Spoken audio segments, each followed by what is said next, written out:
కాలం ముద్దు అశ్లీలత కాదు. ముద్దు అనేది గతం ఇంకా పాత రోజుల్లో ఉన్నట్టే ముద్దు ఇస్ నాట్ అన్ అశ్లీలత. కాకపోతే ఆ సీను కథకి అవసరమై కథని బలపరిచేదో కథకి ఇంపాక్ట్ కలిగించేదో అయితే ఆ కథతో పాటు బ్రహ్మాండంగా దానికి వాల్యూ వస్తుంది.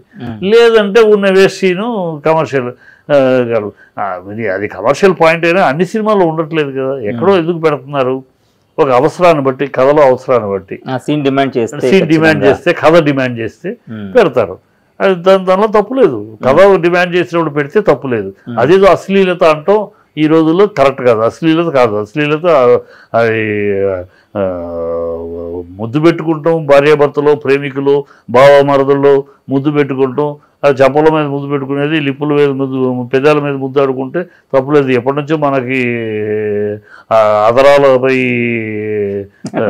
ఉన్నదే కనుక సాహిత్యాల్లో ఉంది, తప్పులేదు. అదేమో అసభ్యత కాదు, అసభ్యతకి సంకేతం కాదు. అది శృంగారంలో భాగం, బూతు కాదు. శృంగారానికి బూతుకి చాలా తేడా ఉంటుంది. అదే వాడు పెదాల మీద ముద్దు కాకుండా కిందకి జరిగి వక్షోజాల దగ్గర ఓపెన్ చేసి ముద్దు పెట్టాయంటే అది బూతు. ఆ పెదాలపై ముద్దు పెట్టుకుంటే అది శృంగారం. అది కథలో ఆ పాత్రను బట్టి ఆ శృంగారం కనుక శృంగారంగా చెబితే అందంగా ఉంటుంది. భార్యాభర్తలు లేదా ప్రేమికులు ఒకళ్ళొకళ్ళు ఆ అన్యోన్యత ప్రదర్శించడానికి వాళ్ళు ఐక్యమైపోయారు, వాళ్ళు మనసులు ఐక్యమైందని చెప్పడానికి ఉపయోగపడే ఒక సాధనం లిప్ లాక్. తప్పేం లేదు. Okay, coming to R C Ram Charan గారి గేమ్ చేంజర్. ఎన్టీఆర్ గారు డైరెక్టర్, తమన్ గారు మ్యూజిక్ డైరెక్టర్, దిల్రాజు గారి ప్రొడక్షన్. భారీ ఎక్స్పెక్టేషన్స్ ఉన్నాయి ఇప్పటికే. సో బడ్జెట్ పెరుగుతుందనే ఒక కొంచెం చిన్న టాక్ ఉన్నా కూడా సినిమా మీద విపరీతం బజ్ క్రియేట్ అయింది. సో రీసెంట్గా సాంగ్ రిలీజ్ అయింది దీని నుంచి. అయితే సాంగ్ మీద మాత్రం మళ్ళీ ఎప్పటిలాగే తమన్ గారు కాపీ క్యాట్ అనేసి సేమ్ సాంగ్ కాపీ అని చెప్పేసి ఈ ట్రోల్స్ మళ్ళీ మొదలయ్యాయి. సో ఈ ఎలా ఉండబోతుంది సినిమా? ఎలా ఉందమ్మా, ఇప్పుడు ఒక శంకర్ ఇంటర్నేషనల్ ఫేమ్ సంపాదించే డైరెక్టరు, ఒక చరణ్ మెగాస్టార్ కొడుకు తర్వాత వస్తుంది తను. సో ఈ కాంబినేషన్ దిల్ రాజు పెద్ద సక్సెస్ఫుల్ ప్రొడ్యూసర్. ఈ కాంబినేషన్ మీద ఖచ్చితంగా, ఎందుకంటే దేనికి వెనకాడాల్సిన పరిస్థితి కాదు, డబ్బు కోసం వెనకాడాల్సిన సీన్ లేదు. రామ్ చరణ్ కష్టపడటానికి వెనకాడేవాడు కాదు. కొత్తగా టెక్నాలజీ కొత్తగా వాడుతూ తీసే ఇతను వెనకాడే బాబు కాదు. సో ఖర్చు డెఫినెట్గా పెరుగుద్ది. అది చిన్నపిల్లాన్ని అడిగినా శంకర్ సినిమా అనుకున్న ఖర్చులో అవుద్దా అంటే ఖచ్చితంగా అవుతుంది. ఎవడు చెప్పలేడు, తెలిసినోడు ఎవడు చెప్పలేడు. అది అవుద్ది, ఖచ్చితంగా అవుద్ది. దానికి వీళ్ళు ప్రిపేర్డే అంటున్నాను. వీళ్ళేమి షాక్ ఏం కాదు, ప్రొడ్యూసర్స్ కూడా ప్రిపేర్డే. ఓకే, ఇవాళ 200 కోట్లు అనుకున్నాం, అది ఇంకో 100 కోట్లు అయినా అవుద్ది. దానికి తగినట్టు బిజినెస్ ఉంటుంది. దీని బిజినెస్ ఉండబట్టే ఖర్చు పెడతారు, లేకపోతే ఖర్చు పెట్టలేరు కదా. నేను చేసే సినిమాకి నేను అలా ఖర్చు పెట్టాను, నాకు బిజినెస్ లేదు. ఇప్పుడు వాళ్ళకి సినిమాకి ఇంటర్నేషనల్ బిజినెస్ ఉంది. ఒక భారతదేశమే కాదు, జపాన్ కాదు, చైనా కాదు, అన్ని దేశాల్లో ఉంది శంకర్కి. ఆ బిజినెస్ ఉంది కనుక వాళ్ళు ఖర్చు పెడతారు.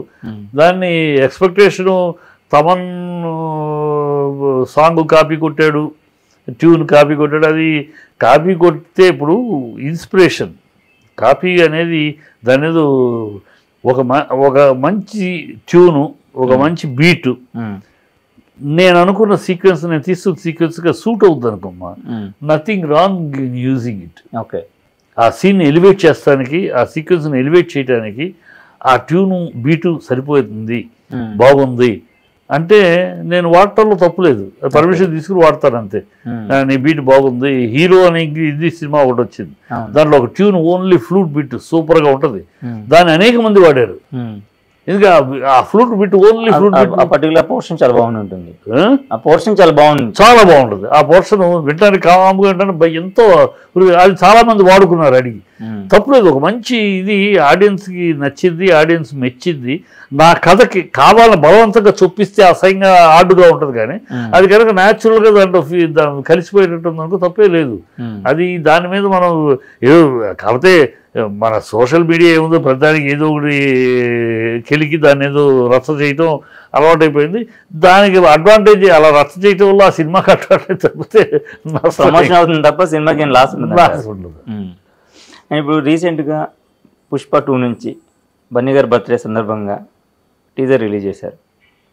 ఆ టీజర్ని కూడా మిలియన్స్ వ్యూస్ వచ్చాయి. ఈ కంపారిజన్లో రాధేశ్యామ్తో పోలిస్తే చాలా తక్కువ వచ్చాయి, లేకపోతే రాధేశ్యామ్ తక్కువ వచ్చాయి, ఇది కూడా మొదలైంది. సో అది వాడెవరో సన్నాసులు ఆ మాటగా రాధేశ్యామ్ తక్కువ. ఆ సినిమా ఫుల్ ఎక్స్పెక్టేషన్లో ఉన్న సినిమా. సూర్య వాళ్ళ కాంబినేషన్ ఇంతవరకు ఫెయిల్యూర్ లేదు. వాళ్ళ కాంబినేషన్ బ్రహ్మాండం అనే ఎక్స్పెక్టేషన్లో ఉంది. ఆ సూర్య ఎలా ఊహిస్తాడో, సూర్య ఎలా క్రియేట్ చేస్తాడో పాత్రని, పాత్ర ఔచిత్యాన్ని, పాత్ర నడకని ఎలా డీల్ చేస్తాడో దాంట్లో అలా ఒదిగిపోతాడు హీరో. వాళ్ళిద్దరు కాంబినేషన్లో అంత beautiful understanding between hero and director కనుక దాని మీద ఎక్స్పెక్టేషన్ బ్రహ్మాండంగా ఉంది. ఎక్స్పెక్టేషన్ని రీచ్ అవ్వటానికి వాళ్ళు కష్టపడుతున్నారు, రీచ్ అవ్వాలి. ఎందుకంటే ఇంతవరకు తెలుగు కాదు భారతీయ చలనచిత్ర చరిత్రలో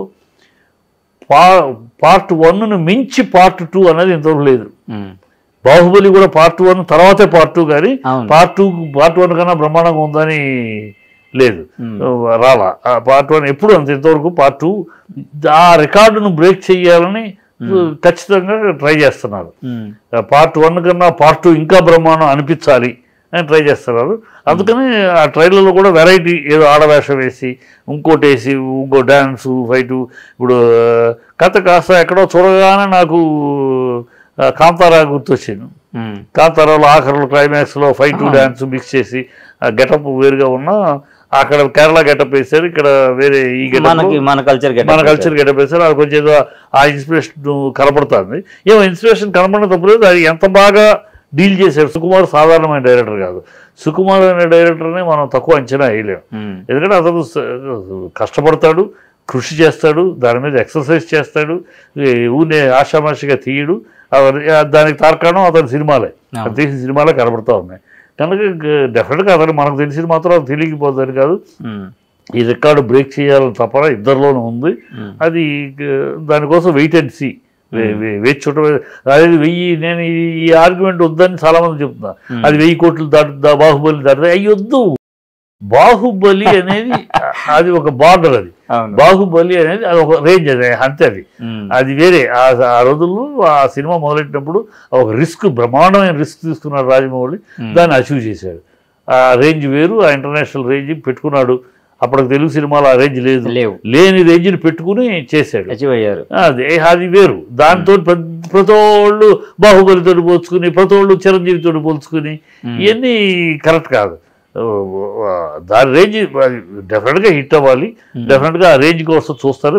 పోయినసారి కన్నా ఇంకా పెద్ద పోయిన రికార్డులను బ్రేక్ చేయాలని తపన పడతారు. అవన్నీ సంతోషం. నా ఉద్దేశంలో కలెక్షన్ రికార్డు కన్నా కూడా, కలెక్షన్ రికార్డు ఎలాగో ఓపెనింగ్స్ బ్రహ్మాండంగా ఎక్స్పెక్టేషన్, నెంబర్ 2 పార్ట్ 1 కన్నా మించి ఇంతవరకు ఎప్పుడు లేదు.